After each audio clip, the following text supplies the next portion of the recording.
Today in this video we are going to see the Idol ending explained. Does Jocelyn get revenge on Tedros? How does Jocelyn end up on the stage of the Sophie Stadium? HBO's would-be shocking and controversial show The Idol reached its conclusion with a final episode that was, at the same time, deeply unsatisfying and arguably some of the best that the show had to offer. Finally brought down from his cultish pedestal, Abel Tesfaye's Tedros delivered his greatest moments as a sad, pathetic wreck, all but groveling in the ground for Jocelyn's, Lily Rose Depp, acceptance.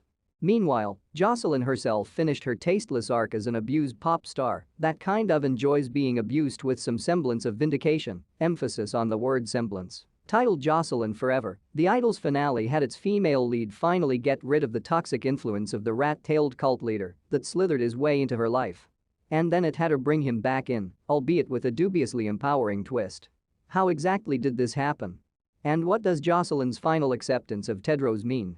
To fully understand The Idol's finale, we have to take a closer look at the series as a whole, no matter how painful this sounds. How did Tedros make his way into Jocelyn's life? Tedros' influence over Jocelyn begins right in episode 1. In Pop-Tarts and Rat Tails, we meet Lily Rose Depp's Britney-like pop star in a delicate moment of her life. Recovering from both the death of her mother and a pretty public mental breakdown, Jocelyn is trying to put together a new single with the aid of her distrustful team and dealing with a new media scandal involving a very intimate photo. After a particularly stressful day of work, she accepts an invitation from one of her dancers, Diane, Jenny Ruby Jane, to visit a nightclub in Hollywood. Once at the club, she catches the eye of the place's owner, who happens to be a businessman music producer Keith Rainier wannabe named Tedros. Tedros and Jocelyn hit it off right away, and, in a matter of what seems to be just a few days, he moves his entire cult compound into her mansion. He also engages in some nasty acts of abuse towards Jocelyn and members of her staff, but the pop star doesn't seem to be bothered by any of it. Believing Tedros to be helping her find her new voice, she allows him to run the place as if he owns it, much to the concern of her personal assistant, Leah, Rachel Sennett, and managers Haim, Hank Azaria, and Dav and Joy Randolph. But, as is usually the case with cult leaders, Tedros isn't exactly who he says he is. Besides having a rap sheet that includes things like pimping and kidnapping, he also didn't run into Jocelyn by mere chance, nor does he necessarily have her best interest at heart. It turns out that Diane was actually working with him all along, luring Jocelyn into his web while also enacting her own plan to take over her place as a singer. Diane is not just a dancer, she's also one of the most important members of Tedros' cult, one with whom he used an even somewhat romantic relationship. This all comes to light over the course of a couple of episodes, but it is on episode 4 that Jocelyn finally connects the dots. During a conversation with Chloe, Susanna's son, she learns of Tedros and Diane's relationship, as well as of their joint plan to take her to the club. Later, when Diane informs Jocelyn that the record label has asked her to sing Jocelyn's former comeback single, World Class Sinner, things become even clearer. Distraught, Jocelyn begins to flip the tables on Tedros by asking her ex, Rob Carl Glusman, over to her place and having with him. This series of events is what brings us to The Idol episode 5, also known as the finale. How does Jocelyn finally get rid of Tedros? Tedros, however, isn't a man to lose a battle so easily. As soon as Rob is getting ready to leave the house, he concocts a plan to have him falsely accused of rape in order to force Jocelyn away from him. But having figured out who Tedros really is, Jocelyn is also not going back to him so easily. Throughout Jocelyn Forever, the pop star poaches his followers by promising them an opening act in her upcoming concert and makes repeated attempts to get him to leave her alone. When simple threats and conversations fail, she has Haim offer him money.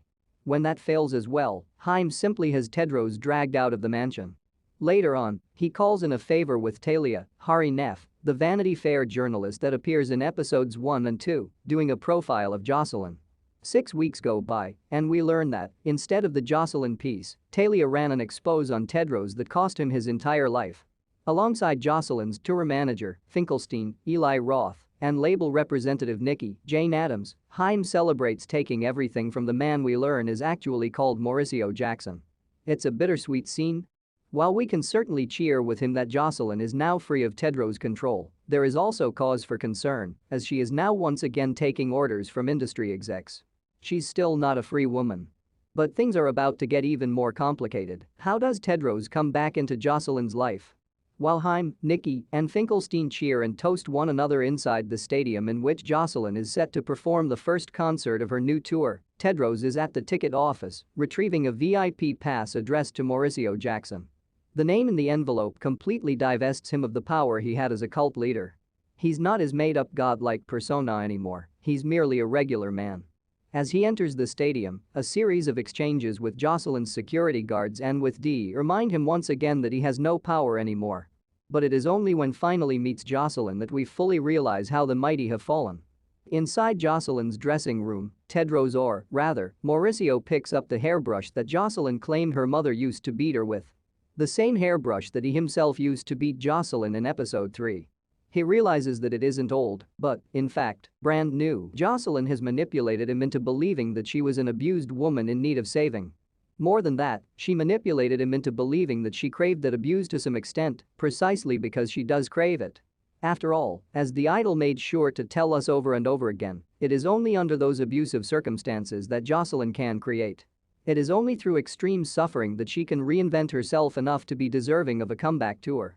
Now knowing that he never held the cards in his relationship with Jocelyn, Mauricio follows her onto the stage. Under the applause of her fans and the enraged jeers of her managers, Jocelyn introduces him as the man she loves, the man who saved her life.